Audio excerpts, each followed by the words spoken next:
Hi friends, welcome and welcome back to my channel. If you're new here, hi, my name is Sigrid and I make videos about books because I love them. Today I'm going to be doing a double unboxing of my monthly book of the month subscription.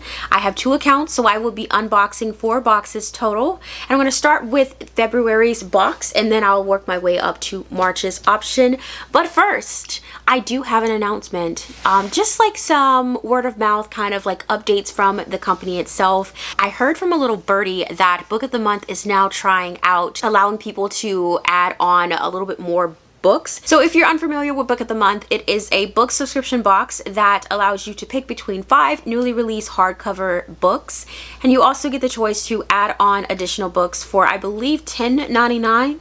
So the news here is that Book of the Month is allowing you to add on a little bit more. Originally it's like 2 add-ons for a total of at the most 3 books per box, but I heard that some accounts this month in March was able to add on up to I believe 5 books, which this has been a critique that a lot of people have been vocal about, which me myself has said several times in my video that I wish I could get more books in my box from one account, and that way I don't have to have 2 accounts. Unfortunately, I was not one of the accounts that was affected by the test, so hopefully I will be selected in the future. But for now, I have my 2 accounts and I will remain having my 2 accounts until they allow me to get more add-ons. We have our handy dandy bookmark, and this one says, "Be mine, me to every book." So the first book that I pick, oh, this one is really thick. I was not expecting it to be this big, but you guys know I'm a romance and a thriller girl, so I always have to get my thrillers. So this one is called The Shards by Bret Easton Ellis. 17-year-old Bret is a senior at the exclusive Buckley Prep School when a new student arrives with a mysterious past. Robert Mallory is bright, handsome, charismatic, and shielding a secret from Bret and his friends, even as Robert becomes a part of their tightly knit circle. Bret's obsession with Robert is equaled only by his increasingly unsettling preoccupation with the Trawler, a serial killer on the loose who seems to be drawing even closer to Bret and his friends, taunting them, and Bret in particular, with grotesque threats and horrific, sharply local acts of violence. The consequences are uncanny, but they are also filtered through the imagination of a teenager whose gifts for constructive narrative from the filaments of his own life are about to make him one of the most explosive literary sensations of his generation. Can Bret trust his friends or his own mind to make sense of the danger they appear to be in? Thwarted by the world and by his own innate desires, buffeted by unhealthy fixation, he spirals into paranoia and isolation as the relationship between the Trawler and Robert Mallory hustles inexorably towards the conclusion. Set against the intensely vivid and nostalgic background of pre-Less Than Zero LA, The Shards is a mesmerizing fusion of fact and fiction, the real and the imagined, that brilliantly explores the emotional fabric of Bret's life at 17, sex and jealousy, obsession and murderous rage. Gripping, sly, suspenseful, deeply haunting, and often darkly funny, The Shards is Ellis at his inimitable best. Interesting. So that was a very wordy introduction, and I feel like that's probably why this book is so thick, because it's probably worded just as that. I don't know, I'm a little nervous about this one. I love me a good thriller, but I feel like if it's too complicated, I'm gonna get bored. So I'm nervous. Let's see, the next book I got is really good actually. I just realized how that sounded. The next book I got is really good actually, by Monica Heisey. That's really funny, so you can just be like, hey, I'm reading this book. Oh, what's the name? Oh, it's really good actually. Oh, I know that, but like, what's the name of it? It's really good actually. Maggie is fine. She's doing really good actually. Sure, she's broke. Her graduate thesis on something obscure is going nowhere, and her marriage only lasted 608 days. But at the ripe old age of 29, Maggie is determined to embrace her new life as a surprisingly young divorcee. Now she has time to take up 9 hobbies, eat hamburgers at 4 a.m., and get back out there sex-wise.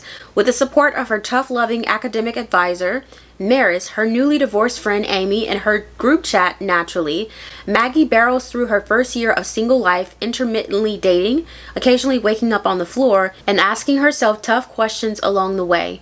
Laugh out loud funny and filled with sharp observation. Really Good Actually is a tender and bittersweet comedy that lays bare the uncertainties of modern love, friendships, and our search for that thing we like to call happiness. This is a remarkable debut from an unforgettable new voice in fiction.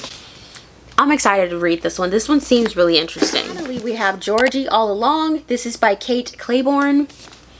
I like the yellow cover with the pink. I think that that is such a good like combination to me, but I know some people hate that like color combo. Longtime personal assistant Georgie Mukahi has made a career out of putting others before herself. When an unexpected upheaval sends her away from her hectic job in LA and back to her hometown, Georgie must confront an uncomfortable truth.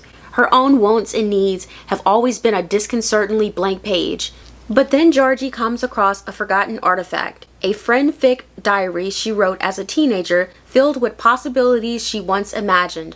To an overwhelmed Georgie, the diary's simple, small-scaled ideas are a lifeline, a guidebook for getting started on a new path. Georgie's plan hit a snag when she comes face to face with an unexpected roommate, Levi Fanning, one-time town troublemaker and current town hermit. But this quiet, grouchy man is more than just his reputation, and he offers to help Georgie with her quest. As the two make their way through her wish list, Georgie begins to realize that what she truly wants might not be in the pages of her diary after all, but right by her side, if only they can find a way to let go of the past that holds them back. Honest and deeply emotional, Georgie All Along is a smart, tender must-read for everyone who's ever wondered about the life that got away. Okay, that's interesting. I feel like I might like this too. Okay, so that was everything in my first box. So let's move on to the second box for February. We have The Last Tale of the Flower Bride by Roshani Chosky. Can't even talk. So interesting thing. This was supposed to be one of the picks in one of my fantasy book boxes, but I ended up skipping that box, so that is why I got this. But unfortunately, Barnes & Noble had a sale for pre-orders, and I ended up getting that a second time. I don't know why I do these things, okay? I have a problem. So I will probably give this to one of my friends, but the Barnes & Noble edition is like really pretty, so I don't want to give that one away, but I don't, yeah, anyways.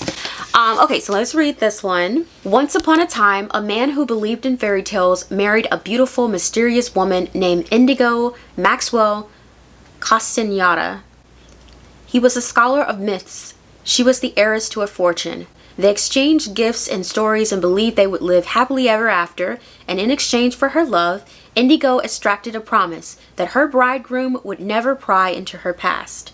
But when Indigo learns that her estranged aunt is dying and the couple is forced to return to her childhood home, the House of Dreams, the bridegroom will soon find himself unable to resist. For within the crumbling manor's extravagant rooms and musty halls lurked the shadow of another girl, Azure, Indigo's dearest childhood friend who suddenly disappeared. As the house slowly reveals his wife's secrets, the bridegroom will be forced to choose between reality and fantasy, even if doing so threatens his marriage or his life. Combining the lush, haunting atmosphere of Mexican Gothic with the dreamy enchantment of the invisible life of Addie LaRue, The Last Tale of the Flower Bride is the spellbinding adult debut from the best-selling author of Roshani Chokshi. It's a darkly romantic page-turner about love and lies, secrets and betrayal, and the stories we tell ourselves to survive. Either way, I'm super excited to read this. It seems like it's going to be like a thriller, but also like a fantasy. Like there's going to be some type of supernatural element to it. I'm sold. Okay, then we have Mamie by Jessica George. First of all, I really do love this color. It's really cool. It's pink. It has flowers. It's cute. It's Maymay. Maymay has many meanings in Twi, but in my case, it means woman. It's fair to say that Maddie's life in London is far from rewarding. With a woman who spends most of her time in Ghana, yet still somehow manages to be overbearing, Maddie is the primary caretaker for her father, who suffers from advanced stage Parkinson's. At work, her boss is a nightmare, and Maddie is tired of always being the only black person in every meeting. When her mom returns from her latest trip to Ghana, Maddie leaps at the chance to get out of the family home and finally start living. A self-acknowledged late bloomer, she's ready to experience some important firsts. She finds a flat share says yes to after-work drinks, pushes for more recognition in her career, and throws herself into the bewildering world of internet dating. But it's not long before tragedy strikes, forcing Maddie to face the true nature of her unconventional family and the perils and rewards of putting her heart on the line. Smart, funny, and deeply affecting, May May deals with the themes of our times with humor and poignancy. From familiar duty and racism to female pleasure, the complexity of love, and the life-saving power of friendship. Most important, it explores what it feels like to be torn between two homes and cultures. And it celebrates finally being able to find where you belong. Okay, I'm excited. So excited about this one. It just looks like it's one of those thrillers that I'm gonna like, right? Like, you guys, you know me. So this is the Writing Retreat by Julia Bartz. I love this cover. I never thought that gray and green, like a lime green, would be such a good combination, but it just turns out to just slap. At one exclusive writer's retreat, it publish and perish. Alex has all but given up on his dreams of becoming a published author when she receives a once-in-a-lifetime opportunity. Attend an exclusive month-long writing retreat at the estate of feminist horror writer Rosa Vallow. Even the knowledge that Ren, her former best friend and current rival, is attending doesn't dampen her excitement.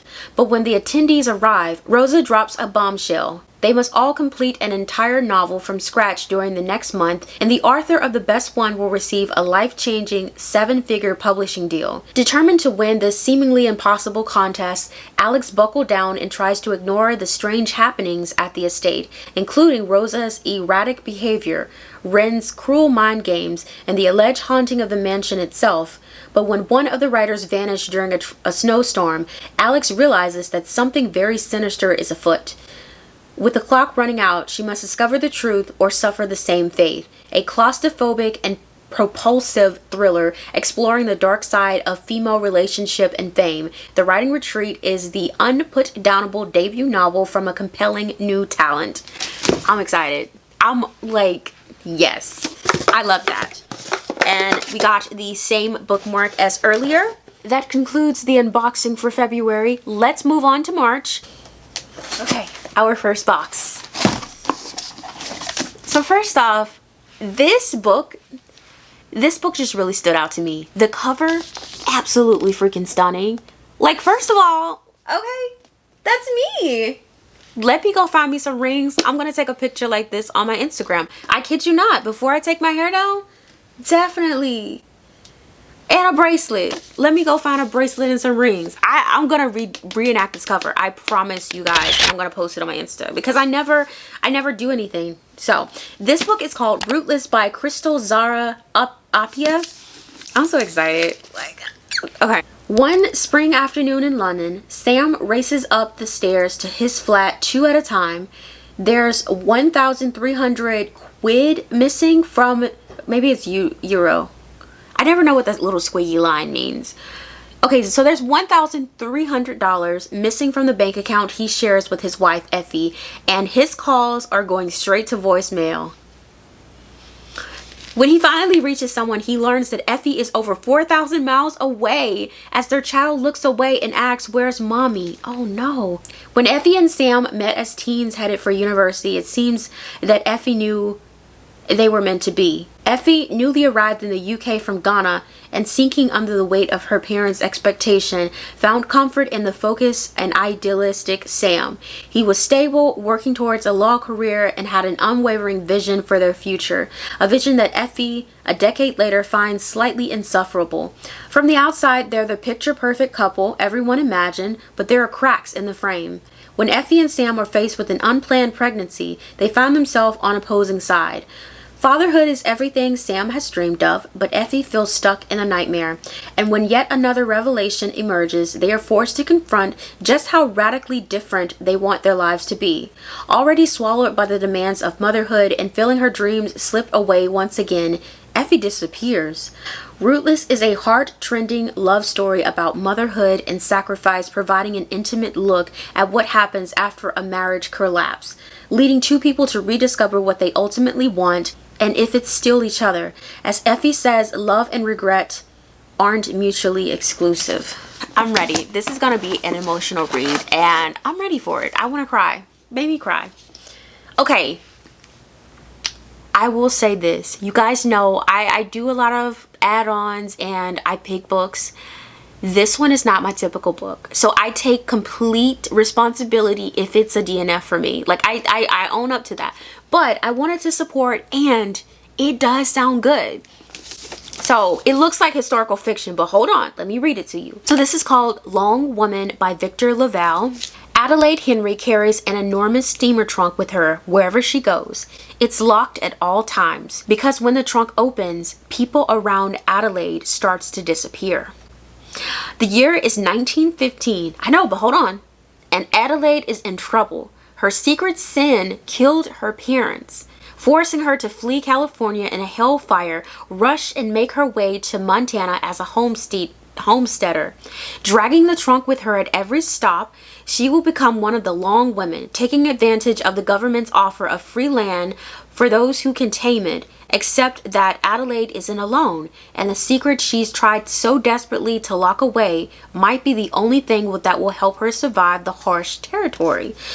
Crafted by a modern master of magical suspense, Long Woman blends shimmering prose and unforgettable cast of adventurers who find horror and sisterhood in a brutal landscape and a portrait of early 20th century America like you've never seen. And at its heart is the gripping story of a woman desperate to bury her past or redeem it. See? So it's a hit or miss. Like I feel like I really enjoyed that summary, that I want to read it, but I'm really nervous because that historical element might be boring to me. I don't know. And finally, we have another book that I think was also in another fantasy box, which I also skipped. So this one is The Adventures of Amina al-Sarathi, and this is by Shannon Chakraborty. She wrote something else. What did she write? She wrote The City of Brass. I have that behind me. Okay. The best-selling author of The City of Brass spins a new trilogy of magic and mayhem on the high sea in this tales of pirates and sorcerers, forbidden artifacts, and ancient mystery, and one woman's determined quest to seize a final chance at glory and write her own legend. Amina al-Sarifa should be content. After a storied and scandalous career as one of the Indian Ocean's most notorious pirates, she survived backstabbing rogues, vengeful merchant princes, several husbands, and one actual demon, to retire peacefully with her family to a life of piety, motherhood, and absolutely nothing that hints of the supernatural. But when she's tracked down by the obscenely wealthy mother of a formerly crewman, she's offered a job no bandit could refuse. Retrieve her comrade's kidnapped daughter for a kingly son. The chance to have one last adventure with her crew, do right by an old friend, and win a fortune that will secure her family's future forever. It seems like such an obvious choice that it must be God's will.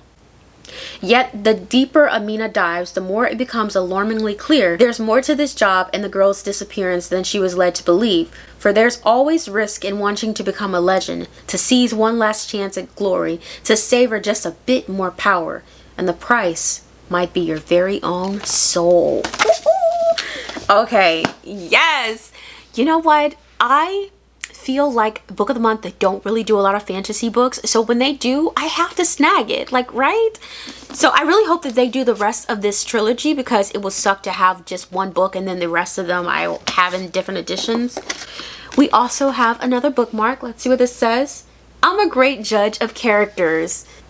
Okay, on to the final box in this video. Okay, I'm so excited. Okay, so first we have Wayward by Amelia Hart. I am a wayward and wild inside. 2019.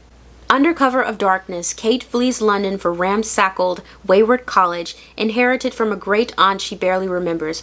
With its tumbling ivy and overgrown garden, the cottage is worlds away from the abusive partner who tormented Kate, but she soon suspects that her great aunt had a secret, one that lurks in the bones of the cottage, hidden ever since the witch hunts of the 17th century. 1619. Altha is awaiting trial for the murder of a local farmer who was stampeded to death by his herd. When Altha was a girl, her mother taught her their magic, a kind not rooted in spell casting, but in deep knowledge of the natural world. But unusual women have always been deemed dangerous, and as the evidence of witchcraft is laid out against Altha, she knows it will take all her powers to maintain her freedom.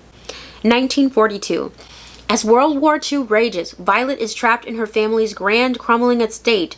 Straight-jacketed by societal convention, she longs for the robust education her brother received and for her mother, long deceased, who was rumored to have gone mad before her death.